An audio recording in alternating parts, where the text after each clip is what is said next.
Hi, എല്ലാവർക്കും നമസ്കാരം. അപ്പം ഇന്ന് ഒരു പ്രത്യേക വീഡിയോ ആണ് ഞാൻ നിങ്ങൾക്കായി അപ്ലോഡ് ചെയ്തിരിക്കുന്നത്. ഇന്ന് സോഷ്യൽ മീഡിയ പേജിൽ ഞാൻ ഇങ്ങനെ പേജുകൾ മറിച്ചുകൊണ്ടിരുന്ന കൂട്ടത്തിൽ ഇൻസ്റ്റാഗ്രാമിൽ വന്ന ഒരു പോസ്റ്റാണ് ഈ വീഡിയോ ചെയ്യാൻ വേണ്ടി പ്രേരിപ്പിച്ചത്. സത്യം പറഞ്ഞു കഴിഞ്ഞാൽ പേജുകൾ മറിച്ചുകൊണ്ടിരുന്ന ഞാൻ പെട്ടെന്ന് ഒരു മനുഷ്യൻ ഒരു വൃദ്ധനെ ഒന്നിൽ മെട്രോ ട്രെയിനിന്റെ അടിയിലോ അല്ലെങ്കിൽ ഓവർ ബ്രിഡ്ജിന് അടിയിലോ കിടക്കുന്ന ഒരു മനുഷ്യനെ അവിടെ നിന്ന് എടുത്തോണ്ട് വരുന്ന ഒരു സീൻ കണ്ടാണ് ഞാൻ ആ വീഡിയോ പ്ലേ ചെയ്ത് നോക്കിയത്. അപ്പോൾ ആദ്യം ഞാൻ വിചാരിച്ചത് ഇത് വീഡിയോ എടുക്കാൻ വേണ്ടി മാത്രം ഷൂട്ട് ചെയ്യുന്ന, അതായത് ഷോർട്ട് വീഡിയോ എടുക്കാൻ വേണ്ടി കാണിക്കുന്ന ഒരു പണിയാണെന്ന് മാത്രമാണ് ഞാൻ ആദ്യം ഇതിനെ കരുതിയത്.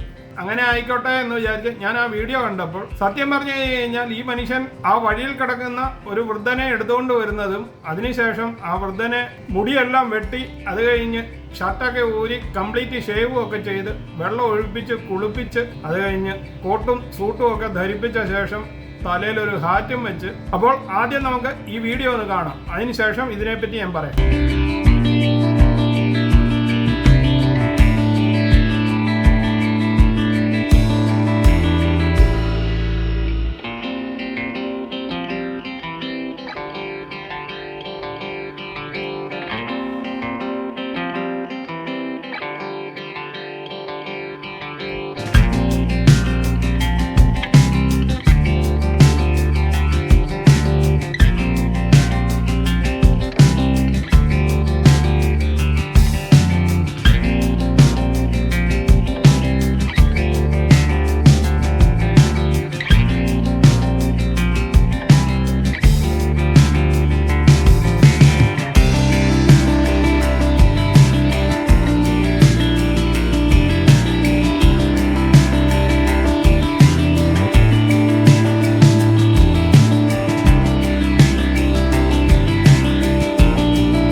സത്യം പറഞ്ഞു കഴിഞ്ഞാൽ ഈ വീഡിയോ കണ്ടപ്പോൾ എനിക്ക് ആദ്യം തോന്നിയ ഒരു കാര്യം എന്ന് പറഞ്ഞു കഴിഞ്ഞാൽ, ഇന്ന് നമ്മുടെ നാട്ടിൽ സ്വന്തം അച്ഛനെയും അമ്മയെയും വരെ നോക്കാൻ മേലാതെ അനാഥാശ്രമത്തിൽ കൊണ്ടിടുകയും തന്നെയുമല്ല, ഒരു വർഷം മുമ്പ് യൂട്യൂബിൽ തന്നെ വന്ന ഒരു വീഡിയോയിൽ ഒരു മരുമോള് അമ്മായിയമ്മയെ എടുത്തിട്ട് അലക്കുന്ന ഒരു വീഡിയോ വളരെ വൈറലായിട്ട് ഓടിയതായിരുന്നു. അങ്ങനെയുള്ള നാട്ടിലാണ് ഇങ്ങനെ ഒരു മനുഷ്യൻ പാവപ്പെട്ട കഷ്ടപ്പെടുന്ന ആരും തുണയില്ലാത്ത ആൾക്കാരെ വിളിച്ചുകൊണ്ടുപോയി വെള്ളം കൊടുക്കുകയും കുളിപ്പിച്ച് റെഡിയാക്കി ഇരുത്തുകയും അവർക്ക് വേണ്ടിയ പൈസ കൊടുക്കുകയൊക്കെ ചെയ്യുന്ന വീഡിയോ ഞാൻ കണ്ടത്. അപ്പോൾ ആദ്യം ഞാൻ വിചാരിച്ചു ഈ പുള്ളി ഇങ്ങനെ ഒരു പ്രവൃത്തി വീഡിയോയ്ക്ക് വേണ്ടി ചെയ്തത് മാത്രമാണ് എന്ന് വിചാരിച്ചായിരുന്നു ഞാൻ ഈ വീഡിയോ കാണാൻ തുടങ്ങിയത്. എന്നാൽ പുള്ളിയുടെ പേജിൽ ചെന്ന് നോക്കിയപ്പോൾ ഒത്തിരിയും കഷ്ടപ്പെടുന്ന ആൾക്കാരെ പല രീതിയിൽ ഈ മനുഷ്യൻ സഹായിക്കുന്നത് അങ്ങേരുടെ വീഡിയോകളിൽ കാണാൻ കഴിയുന്നുണ്ടായിരുന്നു. കാരണം ഇങ്ങനെ ഒരു മനുഷ്യനെ മാത്രമല്ല, വെയിലത്തും മഴയത്തും ഒക്കെ കഷ്ടപ്പെട്ട് റോഡ് വക്കിൽ ഇരുന്ന് കച്ചവടം ചെയ്ത്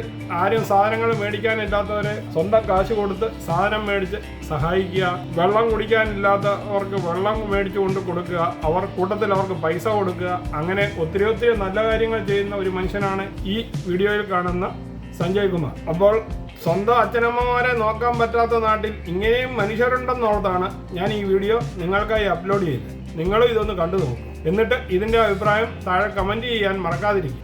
അപ്പോൾ ഈ വീഡിയോ നിങ്ങൾക്ക് എല്ലാവർക്കും മനസ്സിലായി കാണുമല്ലോ. ഈ മനുഷ്യൻ എത്ര വലിയ പുണ്യപ്രവൃത്തിയാണ് ചെയ്യുന്നതെന്ന് നമ്മൾ ആദ്യം ഒന്ന് വീഡിയോ കണ്ടു കഴിഞ്ഞാൽ മനസ്സിലാവില്ല. എന്നാൽ ഞാൻ ഇത് കണ്ട ശേഷം ഇങ്ങേരുടെ ഇൻസ്റ്റാഗ്രാം പേജിൻ്റെ ഐഡിയിൽ പോയി നോക്കി. അതായത് ഹെൽപ്പ് ബൈ ഗോഡ് എന്ന ഇൻസ്റ്റാഗ്രാം ഐഡിയിലുള്ള 4 മില്യൺ സബ്സ്ക്രൈബ് ഉള്ള ഒരു മനുഷ്യനാണ് സഞ്ജയ് കുമാർ എന്ന ഈ ഇൻസ്റ്റാഗ്രാമിൻ്റെ അടിയിൽ പേര് കൊടുത്തിരിക്കുന്നത്. ഇദ്ദേഹത്തിൻ്റെ മെയിൻ പരിപാടി തന്നെ ഇങ്ങനെ കഷ്ടപ്പെടുന്നവരെയും ആരുമില്ലാതെ നോക്കാനില്ലാത്തവരെയും പോയി രക്ഷിക്കുക എന്ന പണി തന്നെയാണ്. അതായത് അത് ഒരു ചാരിറ്റി പ്രവർത്തനമായിട്ട് കൊണ്ടു നടക്കുന്ന ഒരു മനുഷ്യനാണെന്ന് പുള്ളിയുടെ ഐ ഡി കണ്ടപ്പോഴാണ് എനിക്ക് മനസ്സിലായത്. സത്യം പറഞ്ഞു കഴിഞ്ഞാൽ ആ ഐ ഡിയിൽ ധാരാളം ആൾക്കാരുടെ ഇങ്ങനെയുള്ള റീൽസുകൾ കാണാൻ കഴിയുന്നുണ്ട്. ഇങ്ങനെ ഇതിൽ നിന്ന് കിട്ടുന്ന വരുമാനം കൂടി ഈ സഹായത്തിന് വേണ്ടി ചിലവഴിക്കുകയാണ് എന്ന് വേറെ എൻ്റെ കൂട്ടത്തിലുള്ള 2-3 പേർ അറിഞ്ഞു കഴിഞ്ഞാണ് ഇത് മനസ്സിലായത്. പുള്ളിയുടെ ഇൻസ്റ്റാഗ്രാം ഐഡിയുടെ താഴെ തന്നെ കൊടുത്തിരിക്കുന്ന വാചകം എന്ന് പറയുന്നത്, സമയം മോശമാകുമ്പോൾ കഠിനാധ്വാനം ചെയ്യുക, എന്നാൽ സമയം നല്ലതായിരിക്കുന്ന സമയം ആരെങ്കിലുമൊക്കെ സഹായിക്കാൻ ഉപയോഗിക്കുക എന്ന ഹാഷ്ടാഗാണ് ആ ഇൻസ്റ്റാഗ്രാമിന് താഴെ തന്നെ സഞ്ജയ് കുമാർ കൊടുത്തിരിക്കുന്നത്. ഞാൻ ഇതിന്റെ പേജിന്റെ താഴെ പുള്ളിയുടെ ഇൻസ്റ്റാഗ്രാമിന്റെ പേരും കൂട്ടിച്ചേർത്തിട്ടുണ്ട്. ഇൻസ്റ്റാഗ്രാമിൽ ജിമെയിൽ ഐഡിയും കൊടുത്തിട്ടുണ്ട്. സഹായിക്കാൻ കിട്ടുന്ന അവസരം പാഴാക്കാതിരിക്കുക എന്നൊക്കെ പുള്ളി അടിയിൽ തന്നെ ധാരാളം കമന്റുകൾ കൊടുത്തിട്ടുണ്ട്. അപ്പോൾ നിങ്ങളും ആ പേജ് ഒന്ന് വിസിറ്റ് ചെയ്യുക. ഈ വീഡിയോ നിങ്ങൾക്ക് എല്ലാവർക്കും ഇഷ്ടപ്പെട്ട് കാണുമെന്ന് വിചാരിക്കുന്നു. ഇഷ്ടമായെങ്കിൽ ചാനൽ ലൈക്ക് ചെയ്യാനും സബ്സ്ക്രൈബ് ചെയ്യാനും മറക്കാതിരിക്കുക. വീണ്ടും പുതിയൊരു വീഡിയോയുമായി വരുന്നതുവരെ നിങ്ങൾക്ക് എല്ലാവർക്കും ഗുഡ് ബൈ.